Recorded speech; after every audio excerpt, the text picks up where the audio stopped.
Hi అండి. ఎలా ఉన్నారండి అందరూ? నేనెవరు అనుకుంటున్నారా? నేనేనండి లక్ష్మిని. అదేనండి ముంబైలో ఆంధ్ర కిచెన్ వ్లాగ్స్ అండి.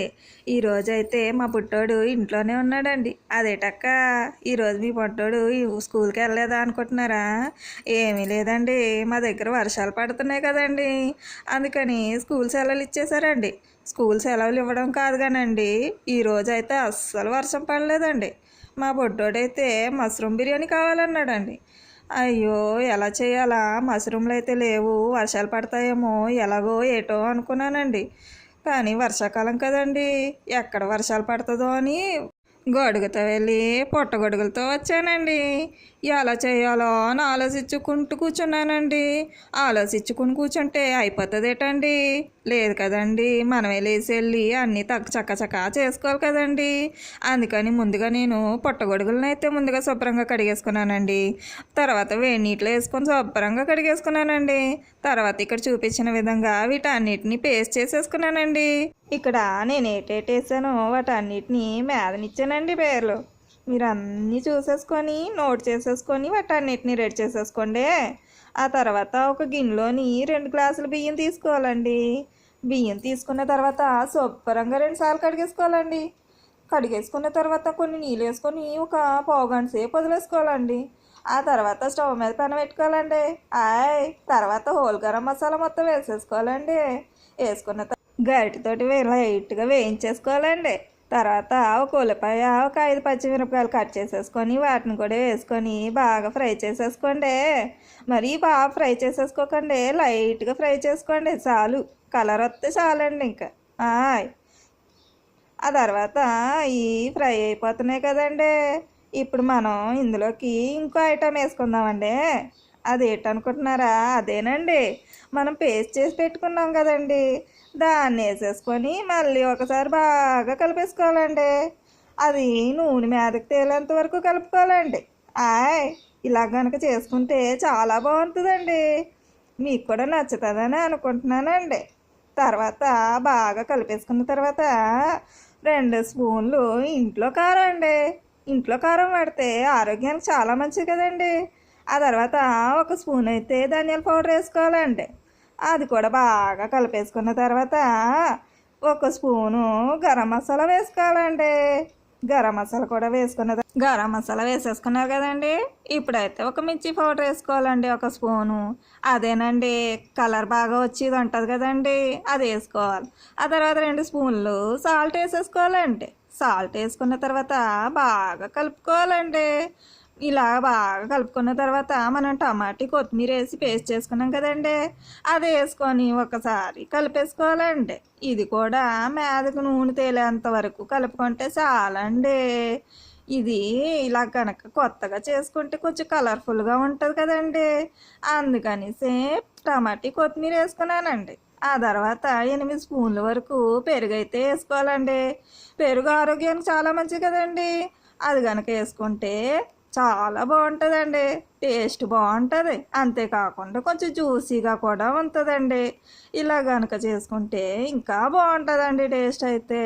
ఇలా బాగా కలిపేసుకున్న తర్వాత మనం తయారు చేసి పెట్టుకున్న మష్రూమ్స్ ఉన్నాయి కదండి, వాటిని వేసేసుకోవాలండి. వాటిని వేసి ఒకసారి గట్టితోటి మొత్తం కలిపేసుకోవాలండి. కింద నుంచి మీద వరకు మొత్తం కలిపేసుకోవాలండి. ఆ తర్వాత సిమ్లీ పెట్టేసుకొని మూత పెట్టేసుకొని ఒక 10 నిమిషాల పాటు ఉంచేసుకోవాలండి. నేను అన్నాను కదండి, వదిలేకండి, మధ్య మధ్యలో కలుపుతూ ఉండండి. ఆ తర్వాత ఇంకో పక్క స్టవ్ మీద పెనులాగా తప్పాలు పెట్టేసుకొని అందులో నీళ్ళు వేసేసుకొని హోల్ గరం మసాలా 2 స్పూన్లు సాల్ట్ వేసేసుకోవాలండి. తర్వాత బాగా నీళ్ళు మరిగిపోతాయి కదండి, ఆ తర్వాత మనం కడిగి పెట్టుకున్న బియ్యం ఉన్నాయి కదండి, వాటిని వేసేసుకోవాలండి. మనం మష్రూమ్ బిర్యానీ బాస్మతి రైసే చేసుకోవాలని ఏం లేదండి, చూడడానికి బాగుంటుందని బాస్మతి రైస్ వేసానండి. నార్మల్ రైస్తో కూడా మనం చేసేసుకోవచ్చండి. రోజు బాస్మతి రైస్ తెచ్చుకోవాలంటే ఎక్కడి నుంచి తెచ్చుకుంటామండి? ఇవ్వండి, మధ్య మధ్యలో దీన్ని ఒకసారి కలుపుకోవాలండి, లేదంటే ఇది అడుగు పెట్టేస్తుందండి. అప్పుడు మనం అనుకున్నది కాస్త ఇంకొకటి అయిపోతుందండి. అందుకనేసి ఒకసారి కలిపేసుకొని మళ్ళీ మూత పెట్టేసుకోవాలండి. ఇక్కడేమో ఇది కొత్త కొత్తలాడుతూ ఉడికిపోతుందండి. ఇదిగోండి 80% వరకు ఉడికితే చాలండి, మొత్తం ఉడకపెట్టుకోవసరం లేదు. తర్వాత ఒక గిన్నెలో తీసేసుకోవాలండి. ఇలా కానీ చేసుకోవడం మర్చిపోకండి. మొత్తం గిన్నెలో తీసేసుకున్న తర్వాత ఇక్కడేమో ఇది దగ్గరకు వచ్చేసిందండి నీళ్ళైతే. ఈ నీళ్ళు మొత్తం ఇంకిపోయి కదండి, స్టవ్ ఆపేసుకొని దీని మొత్తాన్ని ఒక గిన్నెలో తీసేసుకోవాలండి. గిన్నెలో మొత్తం తీసేసుకున్నారు కదండి. ఇప్పుడు ఉన్నది కొద్దిగా అడుగుని కొద్దిగా అయితే ఉంచాలండి, లేదంటే అడుగు మారిపోద్ది కదండి. ఆ తర్వాత వచ్చి మనమైతే బియ్యాన్ని ఉడికించుకొని తీసి పెట్టుకున్నాం కదండి, దాన్ని అయితే సగం వేసేసుకోవాలండి.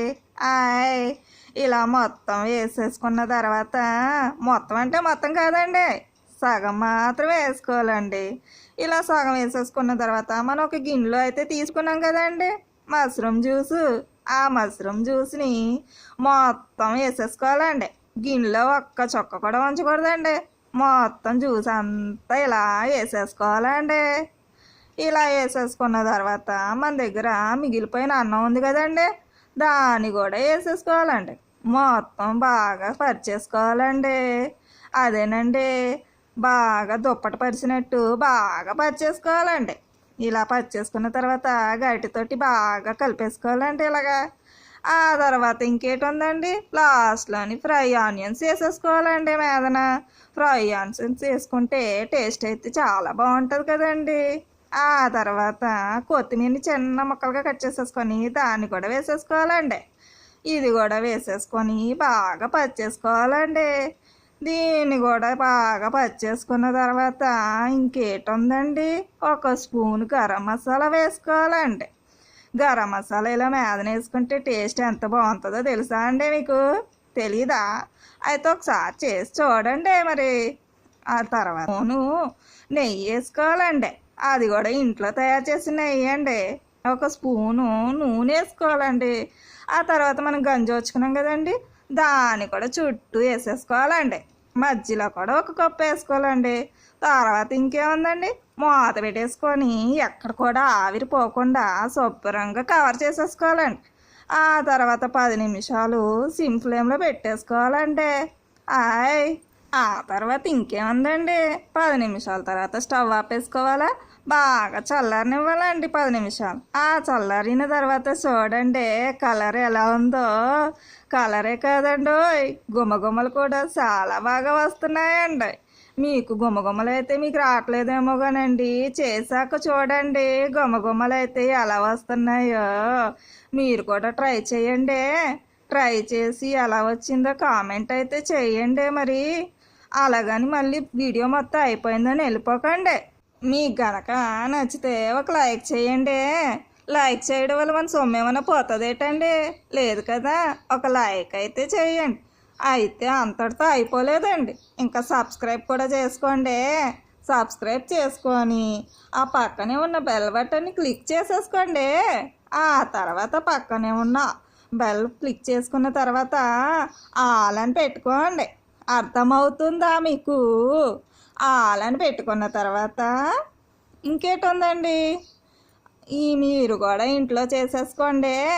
చేసుకొని ఇలా మన ఇంట్లో పెరుగు ఉంటుంది కదండి, ఆ పెరుగులోని కొద్దిగా ఉల్లిపాయలు, పచ్చిమిరపకాయలు, కొత్తిమీరని వేసేసుకొని శుభ్రంగా కలిపేసుకోండి. కలిపేసుకొని 2 ఉల్లిపాయలని అలాగే నిమ్మకాయని పిండేసుకొని ఉల్లిపాయతో నంచుకొని కచ్చంబరి వేసుకొని తింటానండి. అబ్బా భలే ఉంటుందండి. మరి మీకు నచ్చితే లైక్ చేయండి. ఇంకా ఉంటాను, బాయ్ అండి.